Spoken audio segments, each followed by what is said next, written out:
Allah Subhanahu wa taala mengajarkan বিষয়গত বলেছেন। এক নম্বর যে আল্লাহ বান্দার তওবাকে কবুল করে, আল্লাহ বান্দার তওবাকে কবুল করে। দ্বিতীয় নম্বর বান্দাকে আল্লাহর সন্তুষ্টি অর্জনের লক্ষ্যে যেই দান সৎকার করা হয় তাকেও আল্লাহ কবুল করেন। এবং তৃতীয় নম্বরে আল্লাহ তাআলা সুখকে সকলে নষ্ট করিয়া দেন, ধ্বংস করিয়া দেন। চতুর্থ নম্বরে যেই ব্যক্তি সৎকা দেয় তারপরে আল্লাহ তাআলা তার সম্পদকে বাড়িয়ে দেন। এই চারটা বিষয় আল্লাহ এই আয়াতের ভিতরে উল্লেখ করেছেন। আল্লাহ রাসূল সাল্লাল্লাহু আলাইহি ওয়াসাল্লাম ফরমান, ইন্নামা সাদাকাত লা তুফিউ বাদাওয়াত রাব্বি। আল্লাহ রাসূল সাল্লাল্লাহু আলাইহি ওয়াসাল্লাম ফরমান,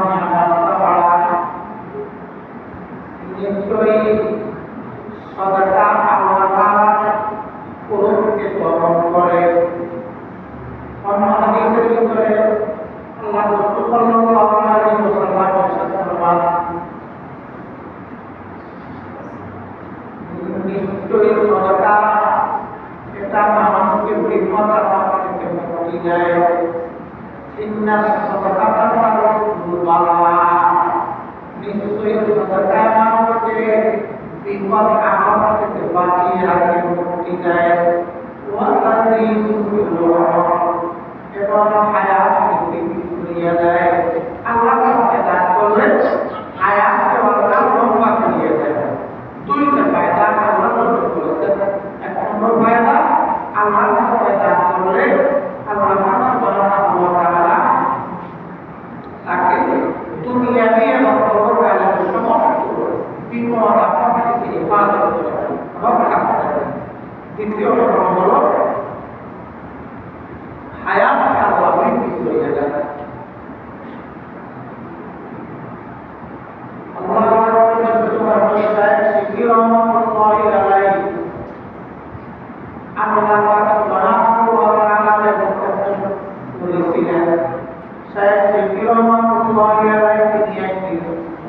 একটা চক্র দিয়ে হাঁটিয়ে যাচ্ছিলেন। তিনি হাঁটতেছেন, হঠাৎ দেখতেছেন পাশে একটা কবরস্থান। ওই কবরস্থানের দিকে যখন তিনি তাকাইয়ে দেখতেছেন, দুইটা কবরের মাঝখানে একটা যুবক বসা।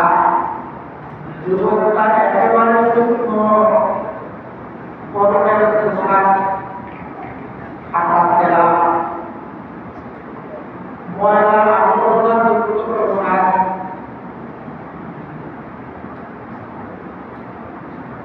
তার মাথাটা খালি।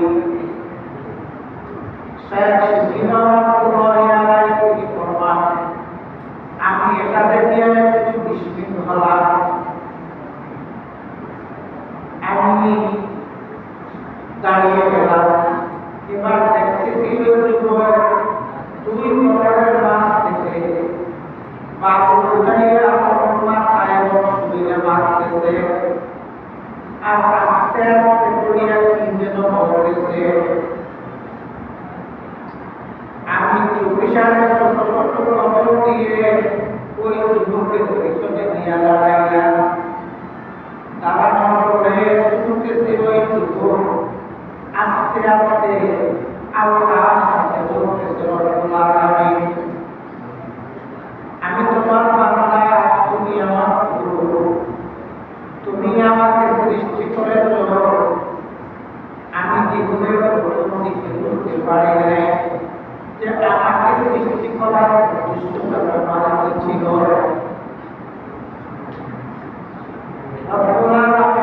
যখন তুমি আমাকে বুঝিয়েছ আমাকে বানানোর উদ্দেশ্য তোমার কি, তখন তোমার দরবারে একটাই ফরিয়াদ করেছি, আমার ভেদাভেদ যা হয়েছে সব তুমি ভালো করে করিয়া দাও। আমার হায়াতের এই পর্যন্ত আমি কিভাবে কাটিয়ে দিব সেটা তোমার কাছে দুর্লভ নয়। আমি ভালো করিয়া জানি রব্বুল আলামিন, যদি তুমি আমার ওই কাজ করবেন ব্যাপারে আমাকে জিজ্ঞাসাবাদ করো, তাহলে আমার সামনে অগ্রসর হওয়ার কোনো সুযোগ নাই। দয়া করিয়া যখন তুমি আমাকে জানিয়ে দিয়েছো, তোমার বোঝার তৌফিক দিয়েছো, তো তুমি আরেকটু আমার উপরে করো, আমার গুনাহ খাতাকে তুমি মাফ করিয়া দাও। আল্লাহর সাথে ওই বান্দা ওই যুবক কথোপকথন করতেছে। এই অবস্থায় শেখ সিদ্দিক রহমাতুল্লাহি আলাইহি যুবককে ডাক দিলেন, ভাই তুমি এখানে কি করো?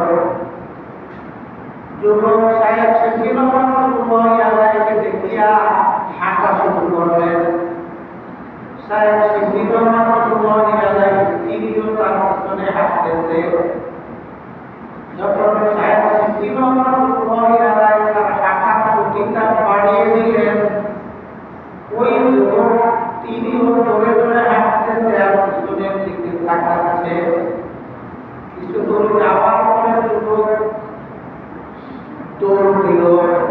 শেখ সিদ্দিক রহমাতুল্লাহি আলাইহি তিনি যুবককে ডাকিয়া বললেন যে, যুবক তুমি দাঁড়াও, তুমি দাঁড়াও, তোমার সাথে কথা আছে।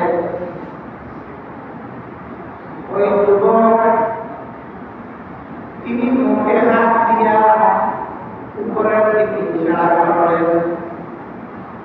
এবার শেখ সিদ্দিক রহমাতুল্লাহি আলাইহি বুঝতে বাকি নেই যে ব্যক্তি দুনিয়ার কোনো সাধারণ ব্যক্তি নয়, এই ব্যক্তি হল আল্লাহর ব্যক্তি।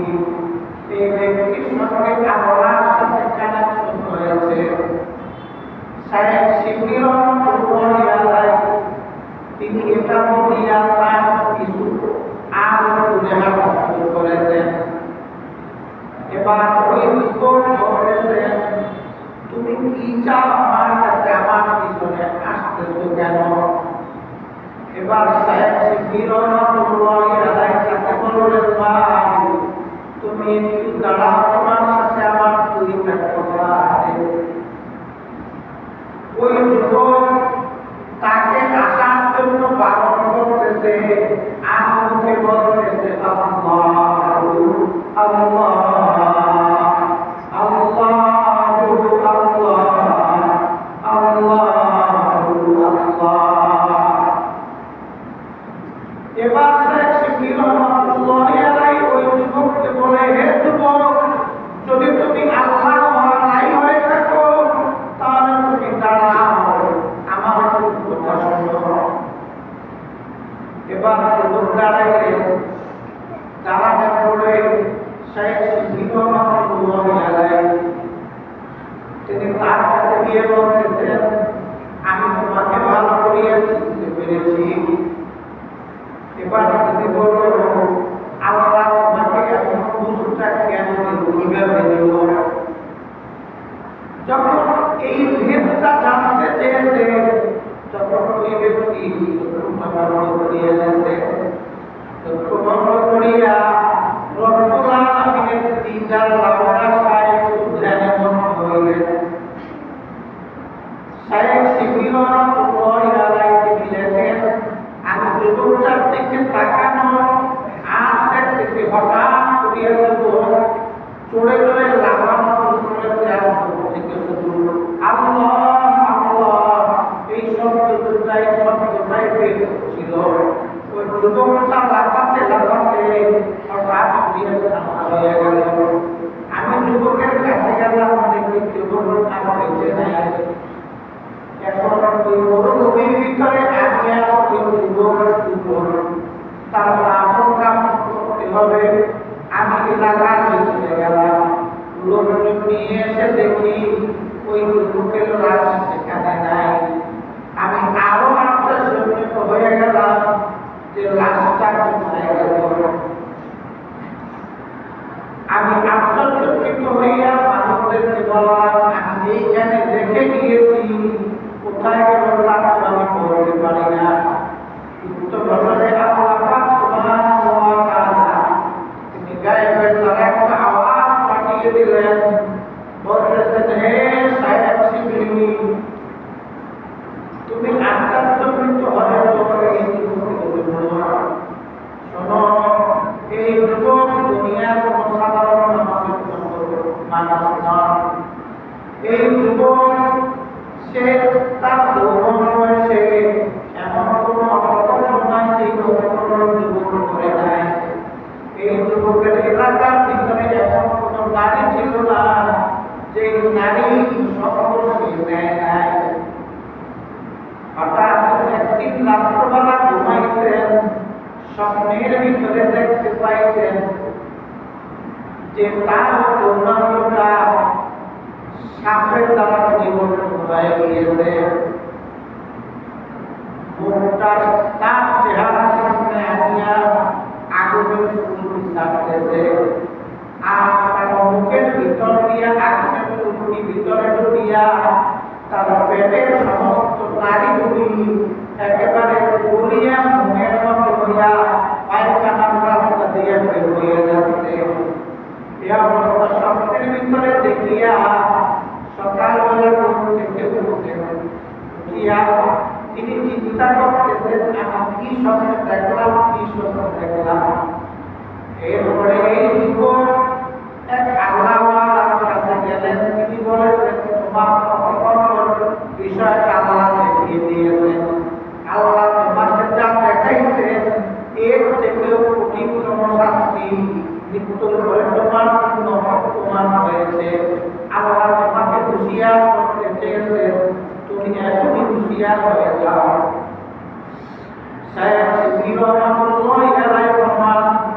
এরপরে ওই অদৃশ্য থেকে বলতেছে, শোনো, আল্লাহ এইটা স্বপ্নের ভিতরে দেখাইও কেন? দুনিয়ার মানুষ তো অনেক অন্যায় করে, অনেক পাপ করে। আল্লাহ তো সব মানুষকে ওই পাপের কথা বা পাপের পরিণাম তার কি শাস্তি রয়েছে তা দেখা না। আল্লাহ তাকে আঘাত কেন দেখাইল? হে সাহেব শিবলি, তার দরজায় একদিন সকালবেলা একটা দরিদ্র লোক আসিয়া এক রকমা খাবার দিয়েছিল। ওই এক রকমা খাবার তার কাছে তখন ছিল না।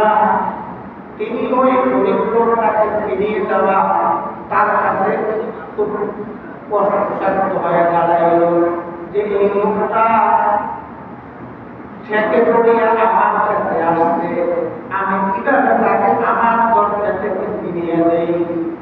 তো এই ওই যুবক সে তার গায়ের জামাটা খুলিয়া ওই দরিদ্র ব্যক্তিকে দিয়া বলছিল, ভাই, আমার কাছে কোনো খাদ্য দ্রব্য নাই, আমার কাছে একটা সম্বল, আমার এই পোশাকটা রয়েছে, এই পোশাকটা আমি তোমাকে দিয়ে দিলাম। হে শিবলি, ওই এক পোশাকের বদৌলতে আল্লাহ তার অপকরণের শাস্তি আঘাত দেখিয়ে তাকে অপকরণ থেকে মুক্ত করিয়া তার কাজ আল্লাহ বান্দা বানাইয়া দুনিয়া থেকে সে নিয়ে গেছে। হে সাহেব শিবলি, তুমি দুনিয়ার মানুষকে জানিয়ে দিও, যদি কোনো বান্দা আল্লাহ রাস্তায় দান করে, আপনি আপনাকে এটা যে আমি আল্লাহ রাস্তায় দান করলাম এই জন্য যে আল্লাহ আমাকে ইহকালের পরকালের সমস্ত বিপদ আপদ বালা মুসিবত থেকে হেফাজত করবে। যদি এই নিয়তে কোনো বান্দা আল্লাহ রাস্তায় যা তার সাধ্য সামর্থ্য রয়েছে দান করে, আল্লাহ পাক সুবহানাহু ওয়া তাআলা তার ওই সকল বিপদ আপদ তার থেকে দূর করিয়ে নেবে। আল্লাহ পাক সুবহানাহু ওয়া তাআলা ফরমান, মান জাআ বিল হাসানাতি ফালাহু আশরু আমসালিহা। ওই ব্যক্তি যে দুনিয়ার ভিতরে বসিয়া একটা নেকের কাজ করবে, আল্লাহ পাক সুবহানাহু ওয়া তাআলা তাকে একটা নেকের বিনিময়ে সে যেই নেকের কাজটা করবে ওই রকম 10টা নেকি দান করবে। আল্লাহ আকবার। স্বামী এবং স্ত্রী দুজন ঘরের ভিতরে বসা, এমন অবস্থায় একজন ভিক্ষুক আসিয়া দরজার সামনে দাঁড়িয়ে বলতেছে যে ঘরের ভিতরে কারা রয়েছে, আমাকে কিছু আল্লাহর ওয়াস্তে দান করেন। তো স্বামী স্ত্রীকে বলতেছে ওই দরিদ্র ব্যক্তিকে দেওয়ার মতো কি রয়েছে? তিনি বলল যে 4টা ডিম রয়েছে। এবার স্বামী বলল 4টা ডিম তুমি তাকে দিয়ে দাও। স্ত্রী 4টা ডিম ওই দরিদ্র ব্যক্তিকে দিয়ে দিল। রাত্রবেলা ওই ব্যক্তির একজন বন্ধু তিনি তার নিকটে কিছু ডিম হাতে পাঠাইছে।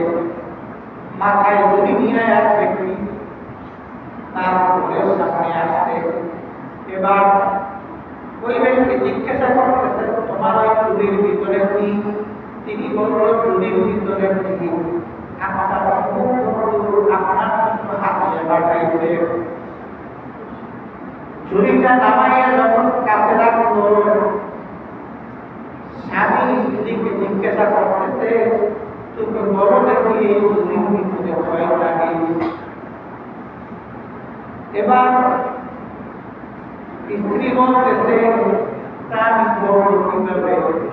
স্বামী বলল তুমি খুলিয়া দেখো যে এখানে 40টা ডিম রয়েছে, 30টা ডিম রয়েছে। স্ত্রী বলল এখানে 30টা ডিম। স্বামী বলল না 30টা ডিম না, এখানে 40টা ডিম হবে। এবার ওই স্ত্রী বলল ঠিক আছে 40টা ডিম, কিন্তু 10টা ডিম ভাঙা, কারণ আমি ওই দরিদ্র ব্যক্তিকে 4টা ডিম দিয়েছি, 3টা ডিম ভালো ছিল আর 1টা ডিম ভাঙা ছিল। তো দোস্ত ওই দম্পতি আল্লাহ রাস্তায় 4টা ডিম দান করেছে, যেমন ডিম দান করেছে আল্লাহ পাক 70 বছর তাদেরকে দুনিয়ার ভিতরে দিয়ে দেখাইয়া দিয়েছে। দোস্ত এর থেকে কষ্টমান দুনিয়ার ভিতরে আল্লাহ কিছু কিছু দেখিয়েছেন যাতে তারা বান্দারা বুঝতে পারে যে আল্লাহ যে ওয়াদা করেছে প্রত্যেকটা ওয়াদা তিনি যথাযথভাবে আদায় করবেন। এক কাজিন মেয়ে, তার মা মারা গিয়েছে, মেয়েটাকে কাজী ভালোবাসত। তিনি তার দ্বারা একটা টোকা বানিয়ে দিল। কাজী সাহেব বিচারটা সমাধান করার জন্য বাজারে চলে গেলেন। এদিকে এক ভিক্ষুক আসিয়া দরজার সামনে দাঁড়াইল। দাঁড়াইয়া বলতেছে মা কয়েকদিন পর্যন্ত অনাহার, ভাত পেটে খাইতে পারি না, তোমার ঘরে কোনো খাবার আছে কিনা? যদি খাবার থাকে তাহলে তুমি আমাকে কোনো খাবার দাও। এবার কাজীর ব্যক্তি তিনি চিন্তা করলেন আমার ঘরে কিছু নাই, আমার বাবা আমাকে মুক্তার দ্বারা একটা কুপা বানিয়ে দিয়েছে, যদি এই কুপাটা আমি তাকে দিয়ে দেই তাহলে সে হয়তো সেটা বিক্রি করিয়া কয়েকদিনের সাহায্য সফল করতে পারবে। সে মাথা থেকে কুপাটা খুলিয়া ওই দরিদ্র ব্যক্তিকে দিয়ে দিল। দূর থেকে একটা দুর্গন্ধকে দেখতে পাইল। এবার কাজীর কাছে গিয়ে বলে হে কাজী সাহেব, আপনি মানুষের বিচার করিয়া বেড়ান আর আপনার মেয়ে অবৈধ কাজ করে বলে ভিতরে বসিয়া আপনার মেয়ের বিচারটা কে করবে? কাজী রাগান্বিত হয়ে গেলেন না এমন তো অসম্ভব। এবার ওই দুশ্চরিত্রের লোক যদি অসম্ভব হয় তাহলে আপনি যে আপনার মেয়েকে একটা কুপা বানিয়ে দিয়েছিলেন ওইটা দিয়ে দেখেন তার মাথায় আছে কিনা। আমি একটু আগে দেখে এসেছি একটা যুবককে ঘরের ভিতরে ডাকিয়া সে কুপাটা দিয়ে দিয়েছে, আরো অনেক কথাবার্তা তার সাথে বলেছে। আপনি ছিলেন না বিদায় সে সুযোগকে সব ব্যবহার করেছে। এবার কাজী বাড়িতে আসিয়া মেয়েকে জিজ্ঞাসা করলো যে তুমি আমার অনুপস্থিতিতে ঘরের ভিতরে বসিয়া অন্যায় কাজ করিয়া বেড়াও নাকি? তিনি বললেন অসম্ভব কথা বাবা, তোমার কাছে কথা কে বললো যে আমি তোমার অনুপস্থিতিতে তোমার অবৈধ কাজ করি? বলল বাবা, বলল যদি তুমি না করিয়া থাকো তাহলে আমাকে প্রমাণ দেখাইতে হইবে। দেখো না, এলাকার লোকজন সবাই আমার সাথে আসছে, তোমাকে আমি যে ভুট্টার দ্বারা বানানো চুলের খোপা দিয়েছিলাম, ওই চুলের খোপাটা একটু বাইরে করিয়া আমাকে দেখাও। এবার কাজী বেটি বাবাকে বলল বাবা, তুমি আমাকে একটু সময় দাও, আমাকে একটু সময় দাও, আমি 2 রাকাত নামাজ পড়িয়া আসি। ওই মেয়েটা পাশে তুমি গিয়ে 2 রাকাত নামাজে দাঁড়িয়ে রব্বুল আলামিনের দরবারে সিজদা করে বলতেছে, রব্বুল আলামিন তুমি আমার রহমতের উপর ভালো করিয়া জানো, আমার বাবা আমাকে একটা খোপা বানিয়ে দিয়েছিল, খোপাটা আমি তোমার সন্তুষ্টির লক্ষ্যে চরিত্র দিয়ে দিয়েছি। আমার বাবার ইজ্জতকে নষ্ট করার জন্য, আমার ইজ্জতকে নষ্ট করার জন্য একদল দুষ্ট লোক পিছনে লেগেছে। আমার বাবার ইজ্জত তুমি রক্ষা করিও। যদি আমি ওই আমার মাথা চুলের খোপাটা তোমার জন্যই দিয়ে থাকি, তাহলে আমার বাবার ইজ্জতকে তুমি রক্ষা করিও। একথা বলিয়া মেয়ে বাবার সামনে আসলো। মেয়ে জানে যে এখানে মাথায় তার কোনো খোপা নাই, খোপাটা সে ওই গরিব ব্যক্তিকে দিয়ে দিয়েছে।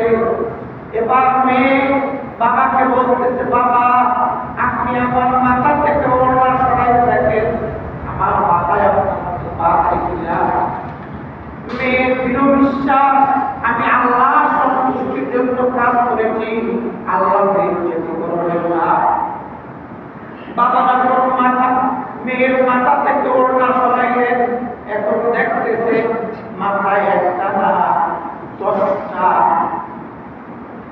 চুলের খোপা, প্রত্যেকটাই এক পাথরের দ্বারা তৈরি, 10টা খোপা মাথায় ঝুলতেছে। এবার বাবা দিয়ে বলতেছে, হে উপস্থিত জনগণ শুনো, আল্লাহ পাক বলেছেন মান জাআ বিল হাসানাতি ফালাহু আশরু আমসালিহা। যদি কোনো বান্দা দুনিয়ার ভিতরে বসিয়া একটা নেকের কাজ করে, আল্লাহ পাক সুবহানাহু ওয়া তাআলা তাকে 10টা নেকের কাজের সওয়াব তার আমলনামায় লিখে দেবে। আল্লাহ তার এই আয়াতের বাস্তব প্রমাণ দুনিয়ার ভিতরে আমাদেরকে এই দেখাইয়া দেখো। আল্লাহ আমাদেরকে বেশি বেশি দান করার